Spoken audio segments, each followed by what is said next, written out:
Hello and welcome, everybody. I'm your host, Rachel, and this is All for Animals. Today, we've got a very inspiring story of becoming a veterinarian a little bit later than some people might, and it's all because of a dog named Blue. So please join me in welcoming Dr. Kris Haak, DVM, onto the show to tell us all about her inspiring story. So thank you for coming on the show, Dr. Kris Haak. I'm so excited to have you on. And that's Dr. it's a DVM at the end, correct? Yes. Yeah. Doctor of Okay. Veterinary Medicine. Yep.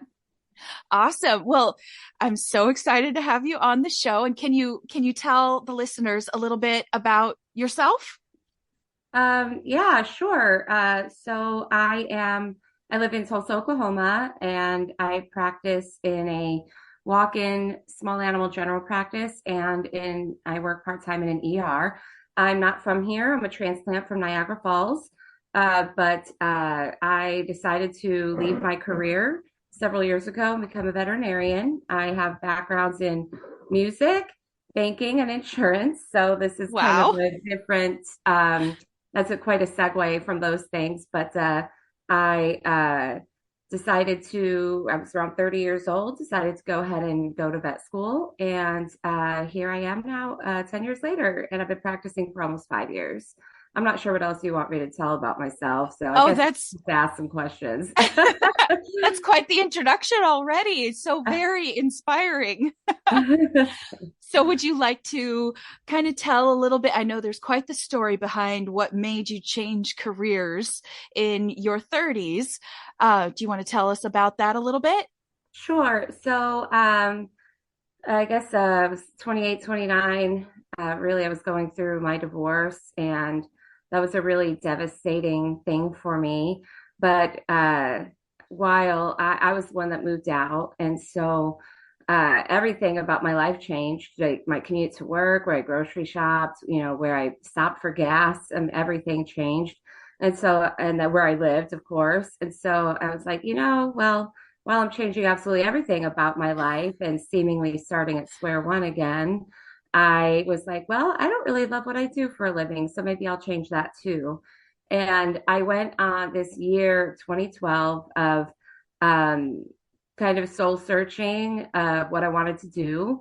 And I made lists of things I was good at, things I am not good at, and things I wanted from a career, this or that. And then one day in December of 2012, my dog Blue got what's called an oral hematoma. So the ear flap, that pinna, and it fills up with blood because they are shaking it usually. And it's often secondary to an ear infection, not always, but most of the time. And so I had to take my or my dog into the vet, and I had to Google, like, where can I take my dog into the vet, walk in. And fun story, where I work now actually is the clinic where I brought Blue. So Blue was my beloved Black Labrador that I got from my friends James and Donna. He was probably close to a year old when I met him, because I always knew him from going to their house. But then, due to life circumstances, they had to rehome him. So I remember trying to convince my ex-husband for us to get him, because we didn't have a dog, and my ex-husband was a police officer, so he felt we needed a watchdog. So a black lab that wouldn't hurt a soul wasn't really on his list of dogs to get. And I remember making it his idea of, oh yeah, well, yeah, we have to take him in. Maybe no one will adopt him. So he was 2 years old when I got him. And so he was, goodness, I don't know, 5 or 6, 7, something like that, when all this happened. But I brought him into the vet, into 15th Street Veterinary Group. That's that general practice where I work. And they had to take him to the back to clean his ears and all that. And while I was sitting in that exam room, I was like, man, this checks off all the things on my list. Like, I wanted to be challenged. I wanted a job where I was on my feet, and not sitting in front of a computer. I was in sales for insurance at the time, so I rarely left the desk and was on my phone all the time, on the phone making calls. And Sure. so I just was like, I love animals. And so I was like, why not? So I went home and did a Google search of hey, what do vet techs make? And then I saw what they make. It was a huge pay cut, and not that I made a ton of money, but I had a mortgage I had to pay. And then I started looking at veterinarian, and then the job description was different and more along the lines of what I would think I would want to do. So I didn't want to just jump in and make a rash decision. So I was like, well, I'll sign up for a couple classes. So I already had a bachelor's degree, but my bachelor's was in music. So as you can imagine, not a ton of science and math classes. Plus, it'd been Sure. over a decade or almost a decade since I'd graduated. Yeah, over a decade since I graduated college. I can't do math anymore. It's been too many years. Anyway, it's been a while since I graduated with my undergrad. So I signed up for a chemistry class to make sure I was smart enough, and then a zoology class because I was like, well, cool, it's about animals. And then I called my clinic now that I work at. I called them almost every day for a month trying to get a kennel, tech job just Oh, to okay. see what the business is like, see if this is what I really want to do. Because I felt like, okay, if these classes are awful, if I can't make it in these, or if I start working at this clinic and I realize this is not what I want to do, I don't have a ton invested time wise or financially. But I started classes in January of 2013, and then February they finally realized I'm really annoying, and they hired me over at 15th Street, and they hired me on his kennel. And my first day in the clinic on a Saturday, I remember the day very clearly, and I knew, okay, yeah, this is where I need to be. So Blue was the reason I really came to love animals, and he was also the reason I had to go to the vet that day.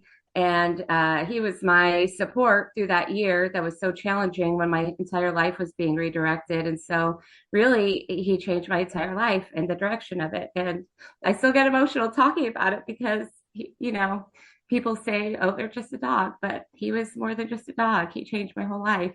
And it's all because of him that I did all this. And so, yeah, here we go. Fast forward, I guess now, close to 11 years later, and here I am. So, Wow, that is quite the amazing story. And I'm so sorry to get you all choked oh up. no, I know this is why I wear waterproof makeup to work too. Like, because I'm one a sympathy crier. So, like, euthanasias are sad news. And someone's, I'm like that. And then I'm one of those people I tear up if I'm happy, sad, mad.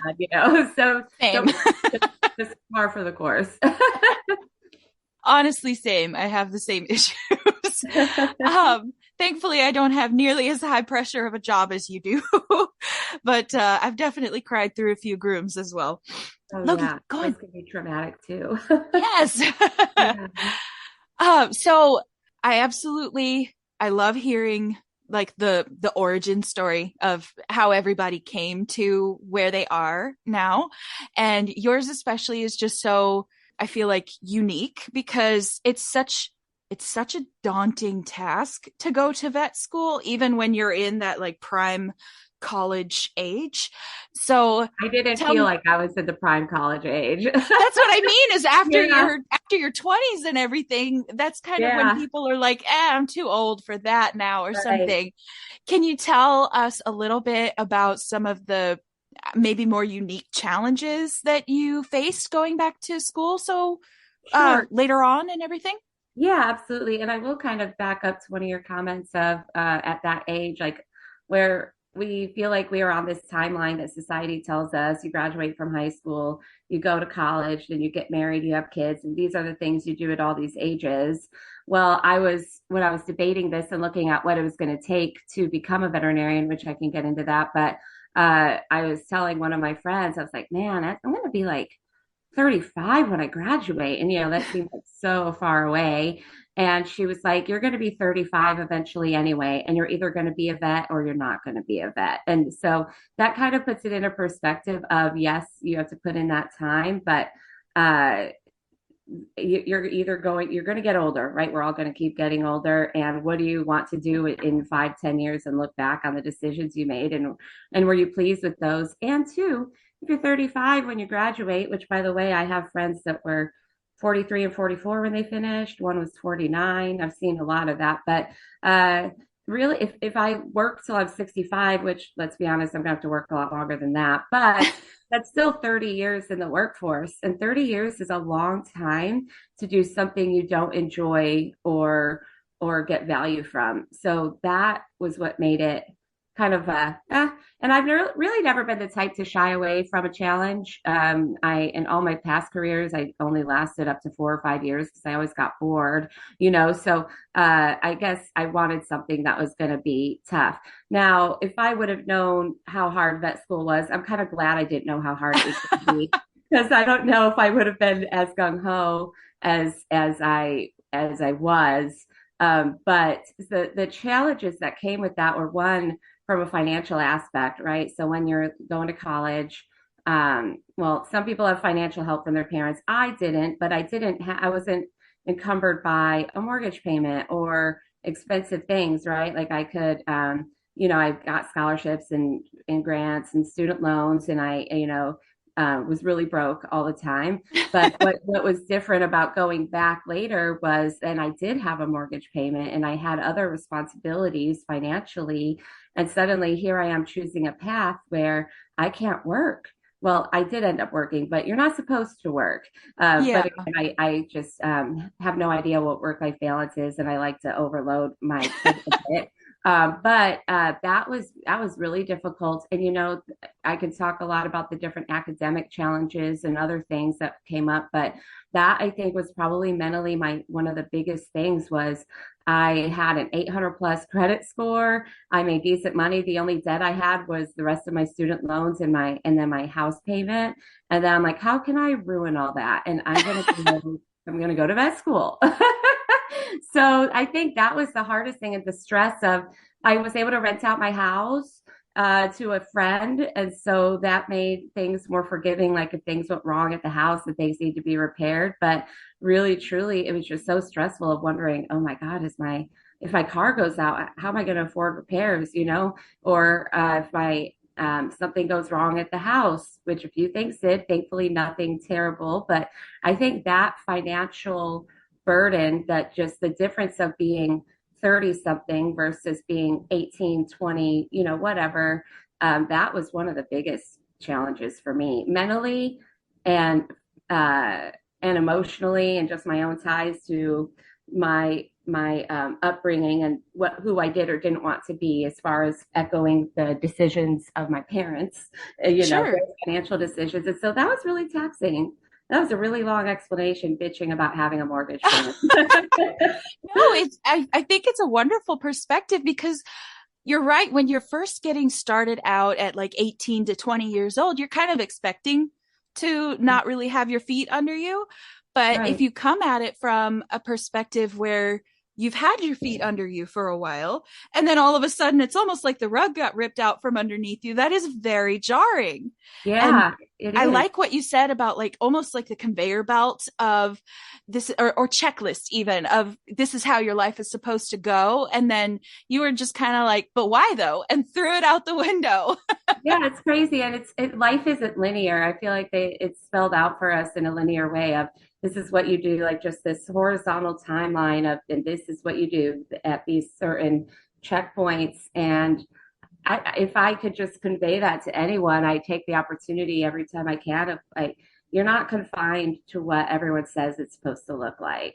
You could take the scenic route, and it's a lot more interesting. And quite honestly, who the hell knows what they actually want to do with the rest of their life when they're 18? I mean, I Right? remember seeing a statistic that I read years ago that I think it was only 15% of people stay in the career that they choose when they graduate high school and go to college. And now that's very outdated. I read that years and years ago. Sure. But the take home message is who really knows with how they want to spend their life? Your brain's not even fully developed till you're 24 or so. Or if you're Yeah. men, maybe till you're 54. But, I don't know. So, 54, that seems early. I got, so I just think, everyone's lives are individual, and I think it's really a shame that we make people think they cannot follow their dreams because you didn't have that dream at the right time. So, Absolutely. I mean, when I was in high school, I was preparing to take, I was actually taking culinary classes and trying to go into one of the very like prestigious culinary schools. I was like doing competitions to try and earn a scholarship. And since I narrowly lost out on my scholarship, Mhm. I kind of just floundered for a minute and I was wondering, okay, what do I do now? And then I just kind of fell face first into grooming because of the dog that I love. So I I, like those stories where it kind of takes you by surprise. I know. I think that some of the best moments of my life and the best seasons of my life have been the ones that I didn't plan and just kind of popped up out of nowhere. And at first, sometimes you don't even realize how incredible it is until you're in the thick of it, or even sometimes, unfortunately, in the aftermath of it and reflection. I think Yeah. those are the coolest things, though, the stuff that is by happenstance, you know. Yes. I So wholeheartedly agree.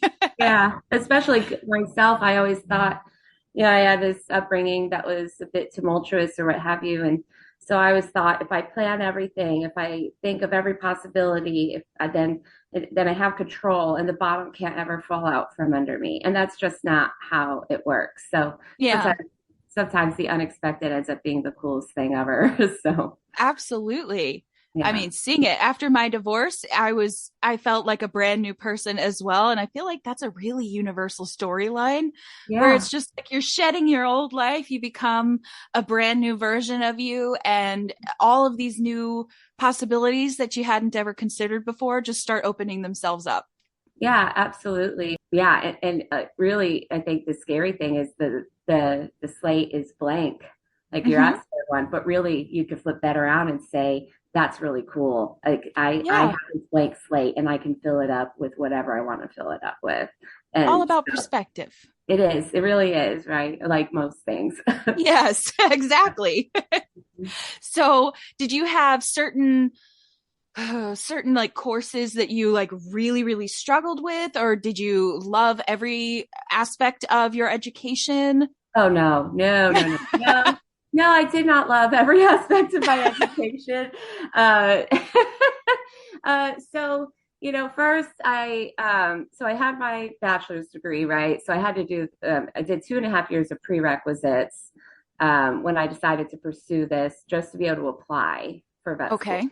And so in that, you're taking all of course, I loved microbiology and I loved biochemistry. I really, really loved. But then you're taking stuff like organic chem, and you're like, man, do I just walk into oncoming traffic to end this all now? Or, because it's just so tedious. And, all my friends that are in those classes, I made friends with those people. Everyone liked the lady that was older than them. It was just, they could have believed, this weird old lady that would say whatever the hell she wanted in classes with them. So we were all friends, but they were all, uh, some type of engineering majors and stuff. So, they're zipping through all this organic chem. And I'm like, can I curse on here? I don't know if I Yeah. should. Yes, you can. Okay. I was like, what the fuck is this? I'm like, if you could put me in a room and tell me you have to solve this complicated equation or we're going to kill you. And I'm just going to put a bullet in my head. I'm done with this. I don't want to do this. Some of those classes, I hated it. I had to take physics 1 and 2. And then like, especially physics too, and like magnetism and all that stuff. I'm like, okay, conceptually that sounds really cool, but me having to prove this on paper with mathematical equations, this is the definition of misery. Why would Yep. anyone do this for a living? Makes you really thankful for the people that do.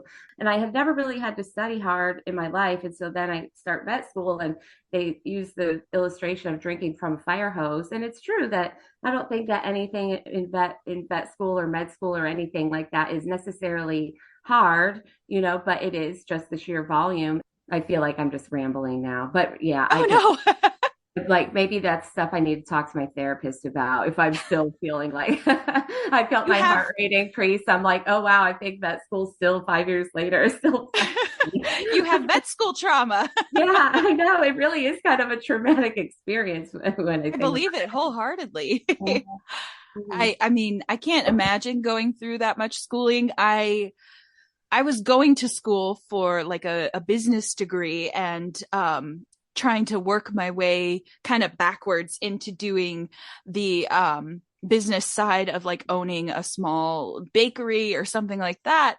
Mhm. I hated being in college. I could not stand it. Yeah. And then I had a bunch of health issues that made me wind up dropping out and everything. And so I'm glad I didn't have to have that education in order to do my current job. Sure. I seriously have just heaps and heaps of respect for anybody that's able to trudge through that much school. Cause it's like, what is it? Like 6 or 8 years of. So yeah, so the normal, if you're not following my random scenic route, but if, normally you'd have a 4-year bachelor degree, and then vet school is 4 years. So you have to do that 1 year of internship before you can even think about a residency. And then if you're lucky, you get accepted into the residency of your choice. But other things, like if you want to be a veterinary surgeon, you then have to do a small animal surgery internship. So that's another year. And then you go, then residency is 3 years. But if you don't make it into a residency, you have to do another year at an internship trying to get into a residency. So some of those are really in school for a very, very long time. But I went straight in, I went into general practice. So, okay. Yeah. So I have almost 11 years of school, but I could have done what I do in 8. Oh, okay. All right. Well, that's very cool though. Yeah. And again, just kind of a more scenic route. Yeah, exactly. So you work in a general practice, correct? And then you also do ER. Which one do you prefer? So quite honestly, I like ER more. But I love the clinic I work at and the people I work with. And we're not a typical general practice, since we are walk-in only. I mean, we schedule elective surgeries like, spays and neuters. Those aren't walk-in, but we are purely walk-in. So what that means is that other vets in town, if they can't get their patients in, like, oh, sorry, we can't get you in, we're fully booked, see you in 2 weeks, they come to us. So that means we see a lot of other vets' sick patients. And so, not that I want animals to be sick, but that is the interesting part of my job. Like, the wellness ones are fun. Pet some puppies or kittens once in a while, which everyone thinks that's what being a vet is. Your puppies are about 5% of your job.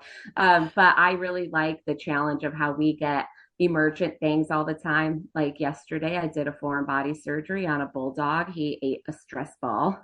My! You're supposed to use those, so did abdominal surgery on, because her vet couldn't get him in, and so came to us, and so that's the only way that I can survive a general practice, is if I have a lot of other things going on.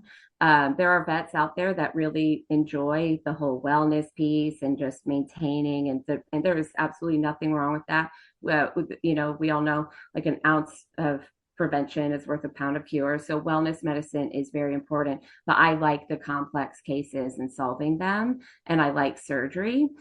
So ER is a better fit for for practicing medicine, but I love my clinic so much that I will not leave them and go ER full time. So I go get I love that. Time. Yeah, exactly. Yeah, you get a little sprinkling of what you need, and then you get to also build those relationships with the more regular clients and patients as well. That's awesome. Yeah, exactly. I love that. So I think I remember you saying at one point that wasn't Blue the first surgery or first dog that you ever performed a surgery on? He was my first major surgery ever. Oh, okay. And so by then I was in my second year, and so I maybe watched a couple surgeries at that point, but the first major surgery I'd ever seen was his. And so they let me scrub in to remove his spleen. So I didn't suture anything up. I think that Dr. Green let me put the staples in the skin when we were finished or something. When you're like nervous putting staples in, and now by the time I get to staples, I'm like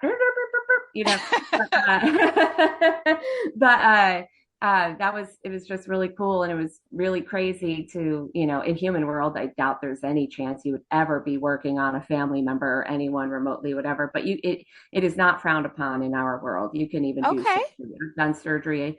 I've either done surgery or been scrubbed in on every surgery my animals have had done. But that was the first one, and it was pretty crazy. And then that means too, you're there for the whole recovery and everything, so it was Valentine's Day of that year. Oh, okay. Yeah, so that's how I spent Valentine's Day, hands in his abdomen. So I've never experienced like viewing an animal's surgery except for like seeing videos and whatnot. I have to feel like it's got to be a pretty overwhelming feeling to be like looking into your beloved pet's body. Was it startling? Was it difficult for you? It wasn't. I know. No, I've had that question a lot, and I even know I know a lot of vets who cannot and will not do surgery on their own pets. I I'm the opposite of where I don't want to hand it off to someone else unless it's a surgery I'm not equipped for, of course. Sure. But no, it wasn't. And then also remember too that there are drapes everywhere. So, Sure. it turns into a surgical field in front of you. And so I don't know, I just even from that first surgery, I was just able to flip the switch of, where in surgery, of course, I was still aware this is blue, this is, things could go wrong. What am I going to, but I've, in situations like that, I've always been able to flip that switch of disconnecting and task at hand kind of Yeah, mentality, that's fantastic. Yeah, I felt the significance of it. I remember at one point holding his big old spleen that had just this horrible giant tumor on it, holding it because those are such a bitch to get out sometimes because you have to ligate, like tie off all these vessels. And so Hmm. having a helper actually is really nice to be able to hold things and maneuver things. So I was that helper. But I remember having a moment of like, wow, this is crazy. This is how I'm spending my Valentine's Day. Like, and it was sad because I knew it was probably going to be cancerous. So it was, bittersweet, but it was like, but because of my path, I get to be here with him. Even, Yeah. so yeah, I got to be there with him. I must be like a little bit worn out from working because I'm a little more emotional than normal. I really, even though I'm a tearer upper, I just felt myself tearing up again. I'm like, oh my gosh, what's wrong with me? I mean, I can't say I blame you. We're talking about this major surgery on the dog that essentially launched your entire career. So Yeah. I can't say I blame you. That was Yeah.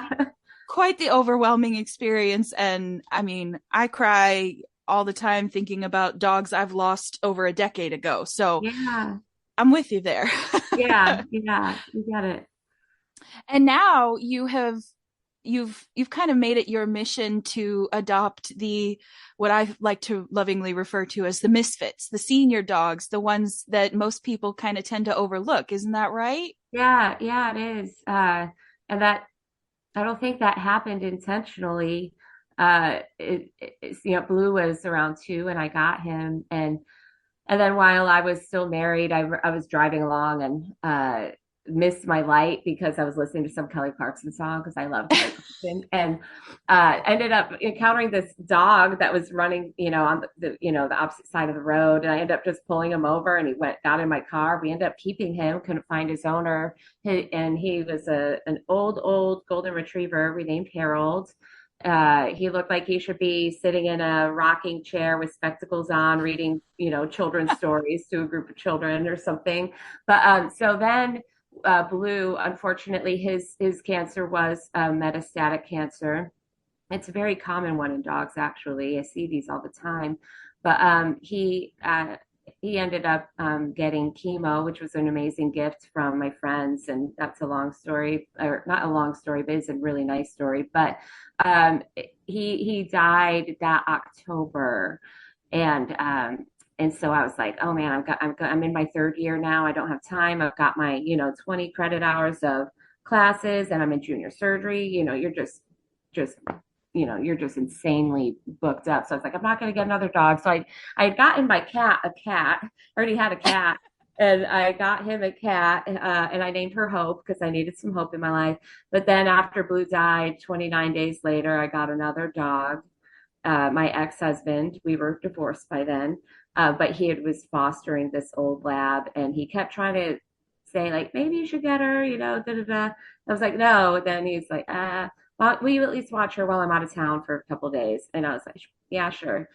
He knew how to play me because sure enough, I drove to Tulsa to get her because I was living in Stillwater, and then I was back in Stillwater, and he messaged me about something, and I was like, oh yeah, I'm not giving her back. And he's like, I figured that was how it's going to play out. So her name was Lacey. She was 8 when I got her, and I had her for 3 years. She was wonderful, big old 90-pound lab with a big old head. Just didn't care what anyone else thought she should be doing. She did what she wanted. Very cool dog. And then I got Sister, who's my golden that I still have, and she was 7.5 when I got her. She's 12 now. Never Oh, had a dog. wow. 12. Yeah. She's looking at me right now. She heard her name. And Is that then, sister that we've heard talking to you a couple oh times? no, that's Dublin.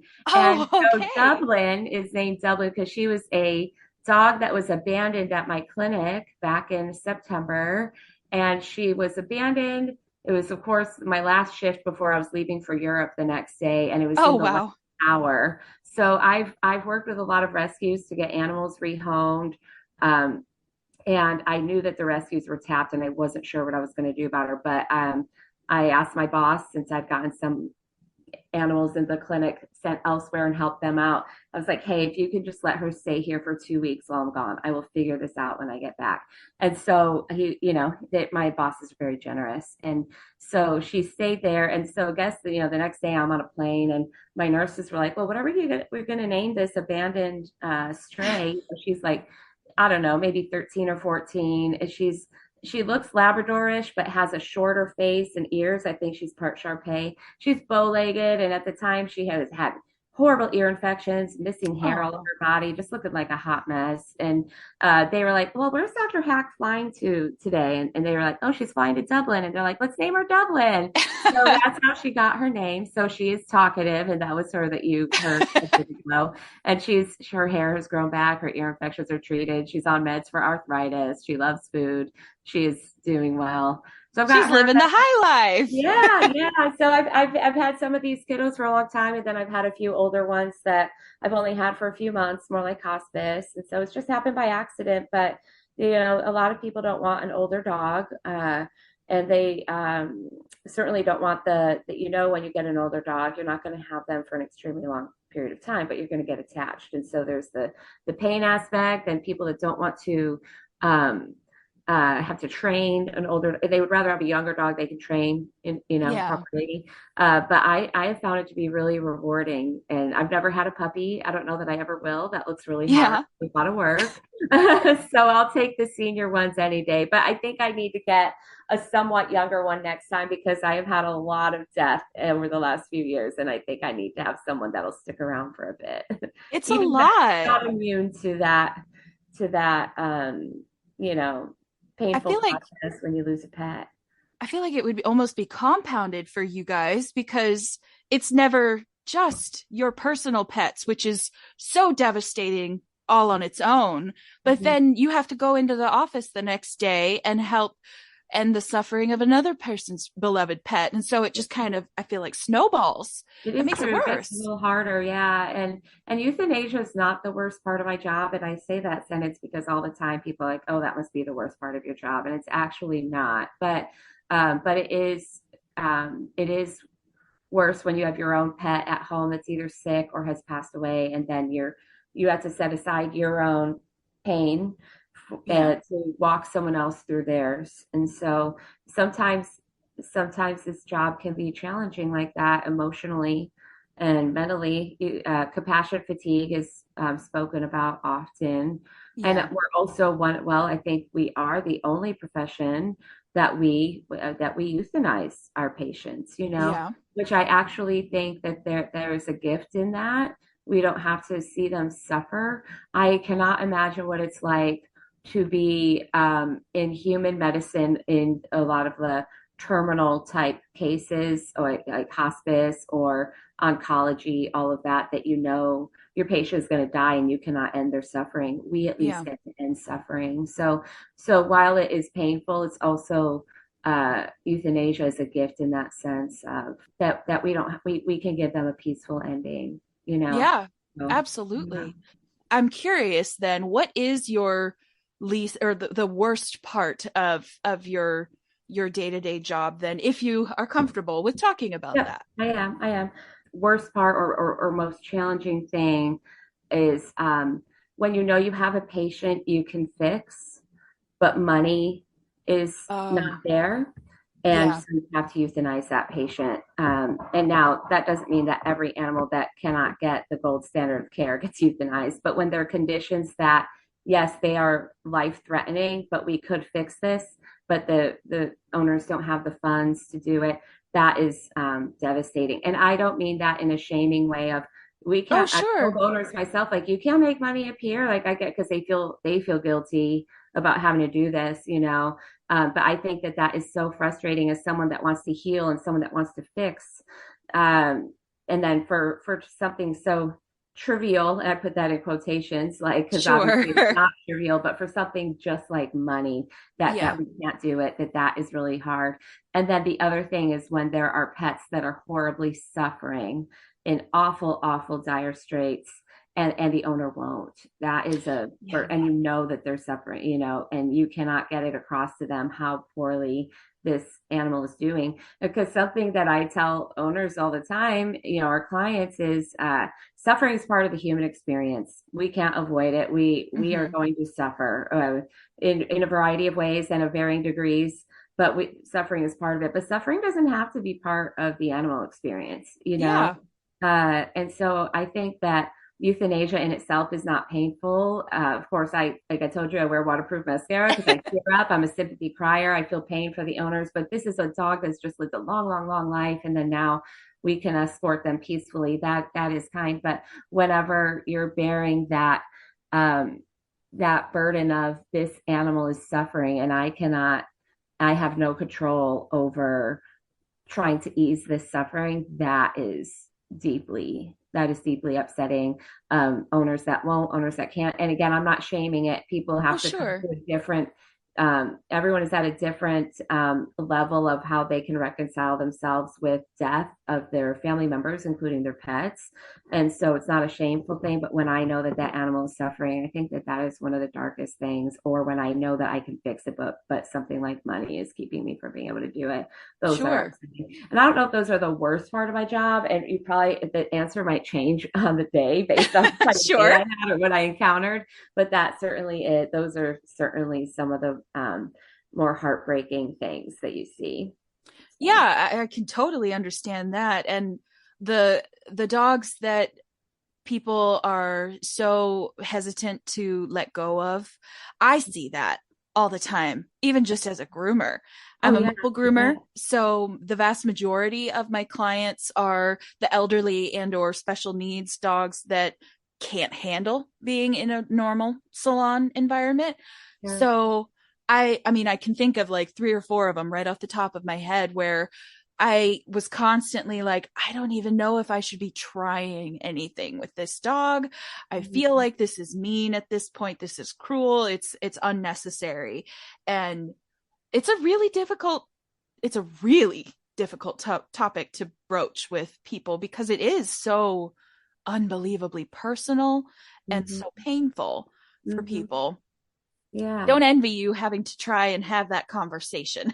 Yeah, but also on the flip side, at least if it's coming from me, I'm the doctor, and so they Yeah. kind of expect to have those conversations with me. So I could see how it'd be really challenging as a groomer.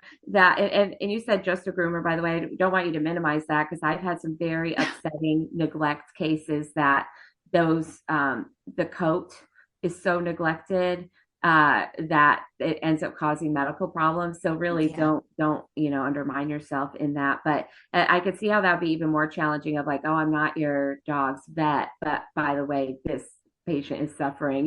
Some people Yeah. might not be as receptive from certain roles because Lord knows we have the people that aren't receptive to me, but still, Yeah.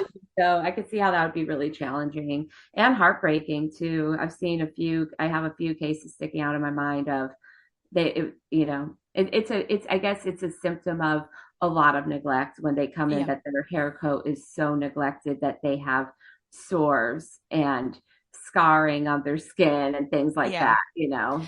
I So see it a lot. It's really sad. it I've even is. had to like I've had to tell people like basically don't pass go, don't collect $200, go immediately to an ER, stuff like that. Mhm. It's a lot to take, and I appreciate you not minimizing Yeah, the groomer role yeah. because Uh-huh. all I can really do is tell people this needs immediate veterinary attention and then hope that they go Hope that and they pursue go. it. Yeah. Yeah. So Yeah. it's a different side of it for sure, but anytime you're dealing with animals, unfortunately, there's always a human at the other end of the leash somewhere.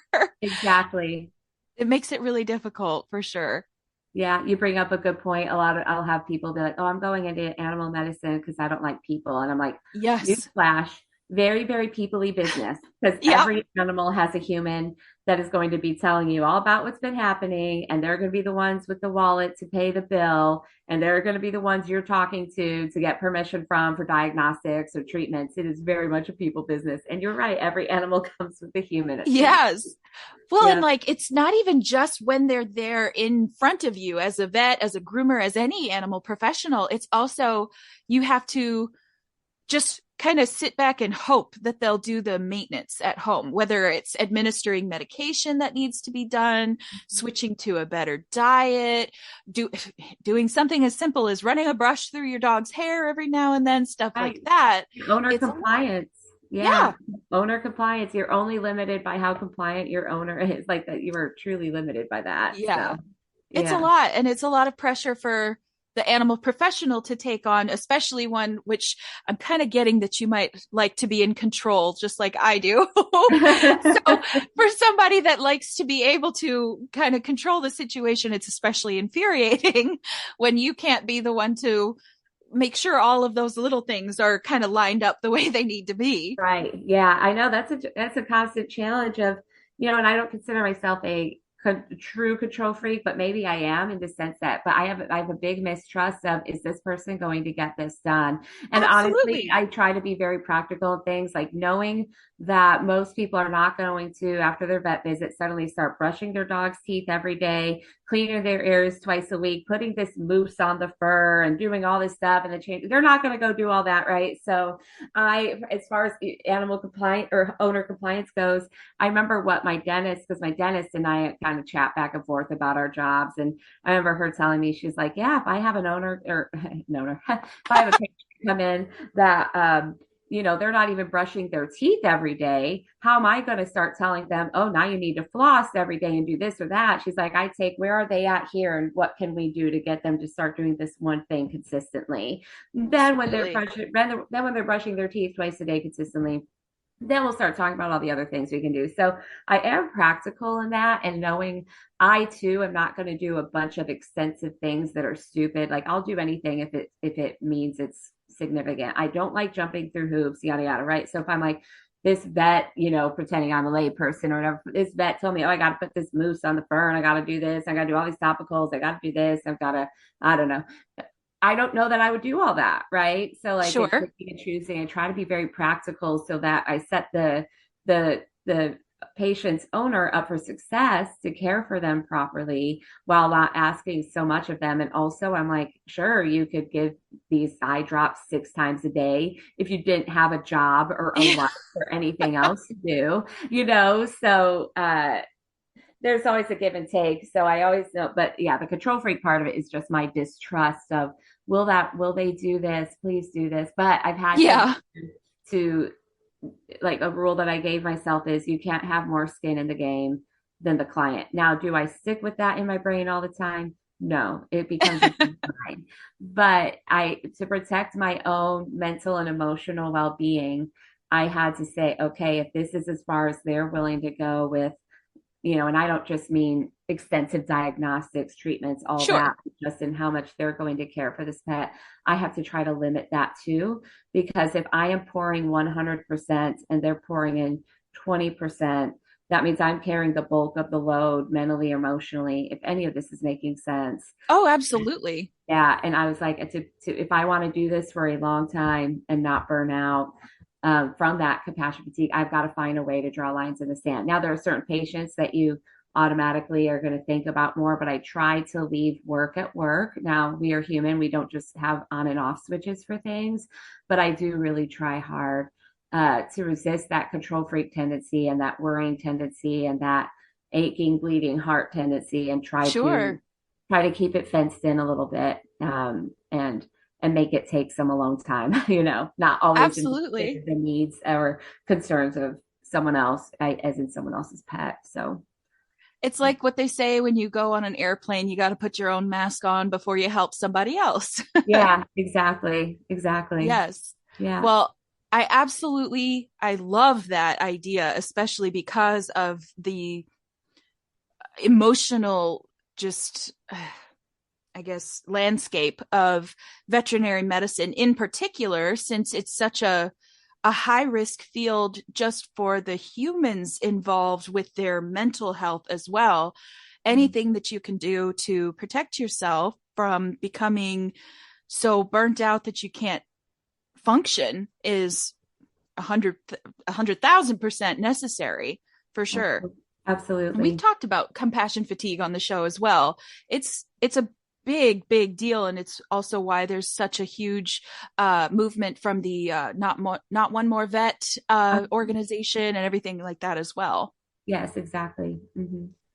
Well, I think you've answered like all of my questions. So I don't Good. know if you had anything else that you wanted to touch on or anything like that, tell the listeners about. Yeah, I guess I just have a lot of, kids or parents with kids. They're like, "Oh, my kid wants to become a vet," and all the time I'm like, "Okay, here's the honest thing is first of all, it's not puppies and kitties all the time. Sometimes it is, but it's not the main part of it. You're going to have tough conversations about dying or very sick animals or about money or Mm-hmm. this or that, right? Or handling combative people, things like that, right? It's not always fun. But on top of that, like it's a lot of science and math, right? So I'm like, okay, if you're serious about it, do good in school. Like it sounds real good. Do good in school. Uh, take that extra math class or science class. Your college transcripts follow you, and all of that is important. And go work in a vet clinic. Go see what it actually looks like. Go see what it's really like because some of it's messy and a lot of it's not glamorous. Like when I'm Yeah. like mounting up in PPE to anesthetize a cat because they're obstipated, I'm basically just shoveling shit out of a cat for an hour. Like, like my six-figure education at work, it's not always fun. It's not always glamorous. So I always am just telling them, like, think about that. That is now I don't say it to deter anyone. I love that I chose to do this. Yeah. And I am so grateful that I do. But for anyone that just seems to be the most common question to me is like, oh, my kid wants to be a vet or I want to be a vet. That is the thing. It's like, it is going to be challenging. And vet school, I bitched about that for a while. And that vet school was probably the hardest thing I'd ever done. But it can be even harder sometimes in practice. So you just, got to have thick skin and know that you're going to get into something that is often challenging, but it's so rewarding too. And I've met Yeah. incredible people, both clients and colleagues, and some really incredible animals and heard some really great stories. And I've cried a lot, laughed a lot, and been angry every now and then. But it really is, it is one of the coolest professions in the world. I mean, I don't know very many other jobs that it all in one day you can handle internal medicine cases, cuddle puppies, perform a surgery. It's so varied.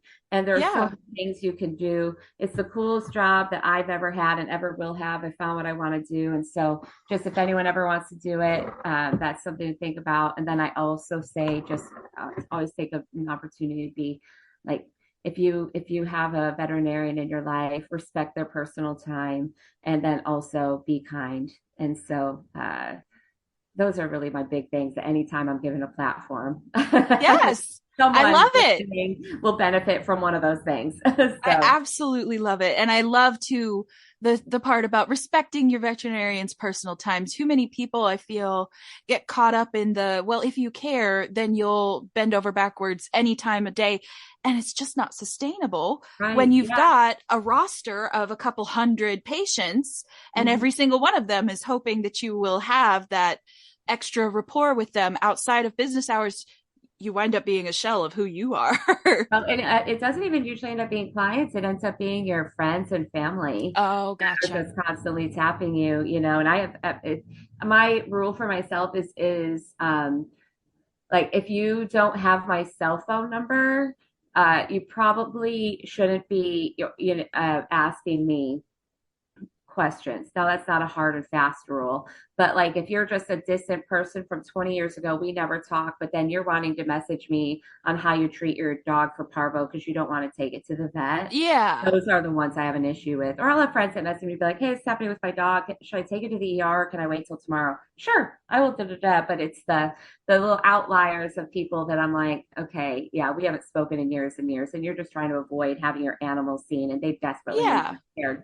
That's kind of what gets you. I want my friend, like I tell my friends, hey, there's a reason you have a vet for a friend. Like that's a perk of it. You can ask me. I will tell you if I'm unavailable or don't have the capacity for it at the moment. But it's just one of those professions that people always think, oh, well, you love animals, so you don't mind doing this in your off time, when it's like, actually everyone needs time away from work because work is Yeah. still work. And so it's, just one of It those still things. takes that emotional toll, whether you're on the clock or off. So you have to be able to draw that line and Yeah. say, not right now. Yeah, because it's still work. Yep, Yeah. exactly. Yeah. Absolutely. Yeah. Well, thank you so much for your amazing perspective. I'm absolutely in awe. And you are so very accomplished, even for being relatively new in the veterinary field. I love that. I love that you are just kind of grabbing life by the balls and saying, fuck the status quo. We're going to do things as we find them, and we're going to be passionate about them. It's beautiful. I love it. Yeah, thanks. Thanks for having me on. This is a fun experience to kind of walk down memory lane a little too. So sometimes Yes. you get caught up in the day to day and forget once upon a time I couldn't wait to be doing this right now. Exactly. So it's really cool. So thank you. Thank you again, Dr. Haak, for coming on the show. I am just so excited to share her story, and maybe even together we will inspire someone to decide it's never too late to go to vet school or pursue whatever dream career that they have been kind of hemming and hawing over. So if you guys are enjoying these episodes as much as I am, please, please, please follow us on social media.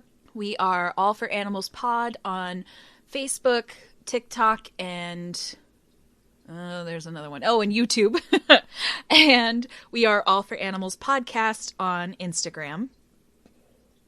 And if you have a spare couple seconds or so, please give us a rating and review on whatever platform you are listening on. It really helps to bring a little bit more attention to the show and just kind of help get us out there a little bit better. Thank you, everyone, for listening, and I'll see you next time.